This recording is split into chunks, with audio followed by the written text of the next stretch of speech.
माता जिजाऊ, स्त्री शिक्षणाचे आद्य क्रांतिकारक क्रांतिज्योती सावित्रीबाई फुले, स्त्री शिक्षणासाठी, स्त्री सन्मानासाठी, स्त्री हक्कासाठी ज्या प्रत्येक माऊलींनी लढा दिला, त्या प्रत्येक माऊलीला, रागिणीला, आदिशक्तीला माझा मानाचा मुजरा. अहो, झोपेतून घेतलेले उठवाव कसं, बहिरपणाचं देऊन घेतलेलं उठवाव कसं, आपल्या समाजातल्या स्त्रीला शिक्षणाच्या प्रवाहात आणवावं कसं, शिक्षण हेच आपलं जीवन आहे. आपल्या समाजातल्या लोकांना सांगावं कसं, पटवून द्यावं कसं, पटवून द्यावं कसं. खरंच आपल्या समाज, आपला देश खूप प्रगती करत आहे, प्रगतीच्या वाटचाल आहे, पण तरीही स्त्रीला जेवढा महत्वाचा मान मिळाला पाहिजे तेवढा मिळत नाही. म्हणून एका स्त्रीला म्हणजे काही लहान मुलीला तिच्या आईच्या गर्भातच मारून टाकत, तिच्या जन्माअगोदर तिचं बालपण निरून घ्यायचं, तेव्हा आपल्याला कोण अधिकार देते त्या लहान जीवाला मुळापासून नष्ट करायचं, त्या लहान जीवा आपल्या आईला बोलायचं. पुरुषत्वाच्या ओझ्याखाली आपल्याला स्त्रीचं जग उघडा नाही पाहिजे, उघडा नाही पाहिजे. अगं आई, काळाच्या पडद्या ओढू नको, आता मला जगायचंय, आता मला जगायचंय, आता मला जगायचंय.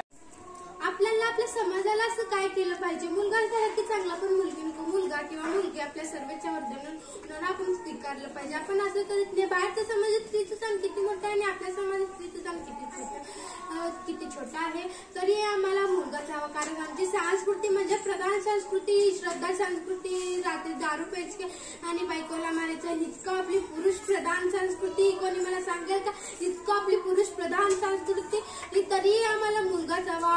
कारण मुलगा म्हणजे वंशाचा दिवा, मुलगा म्हणजे पण तुमची मुलगी तुमच्या वंशाची दिवा नाही बनू शकत, तिला पण हक्क आहे जगायचं. मुलगा हा एकच दिवा, घरचा दिवा, पण मुलगी सासर आणि माहेर दोन घर देवत ठेवणारी ज्योत आहे, विसरू नका. लक्षात ठेवा, फूल ना है धरती पर फल कहां से आएंगे, फूल ना है धरती पर फल कहां से आएंगे.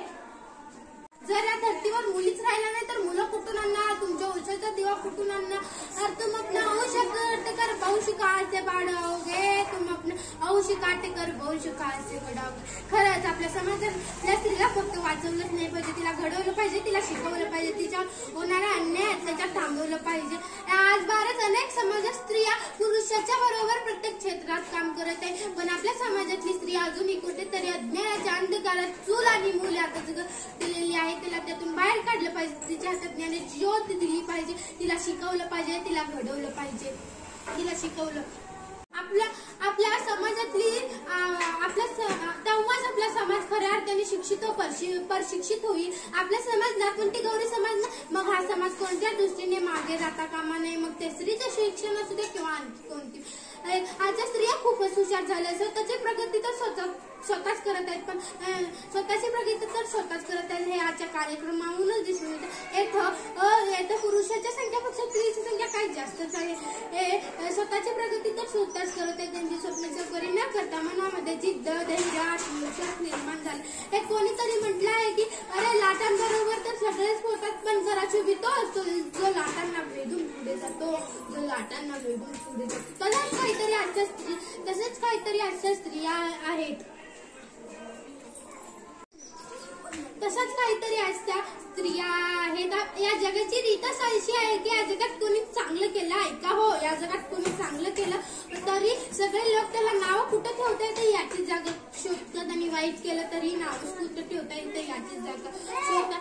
अशा या जगामुळे आयपीएस विश्वास नागरेश पाटील सर म्हणतात, हे जग फार विचित्र आहे, याच्याकडे लक्ष देऊ नका.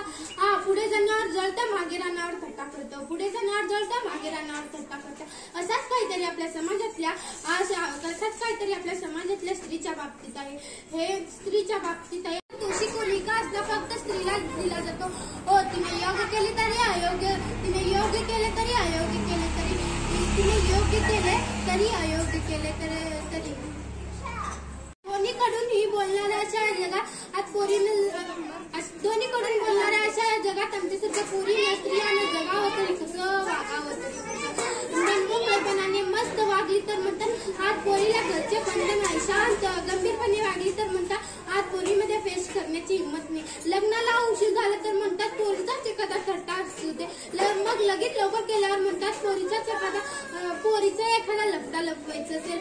खूप शिकलेली असली तर म्हणतात काय कामाची ही डोक्यावर मिरा वाटे, काय कामाची डोक्यावर मिरा वाटे. अशा दुटुंडी जगात पोरीने जगावं तरी तरी कसं, निरपराधी असताना बदनामीला घाबरून मरावं तरी कसं, अशा दुतोंडी जगात पोरीने जगावं तरी झाशीच्या राणीसारखं, मरावं तरी झाशीच्या राणी.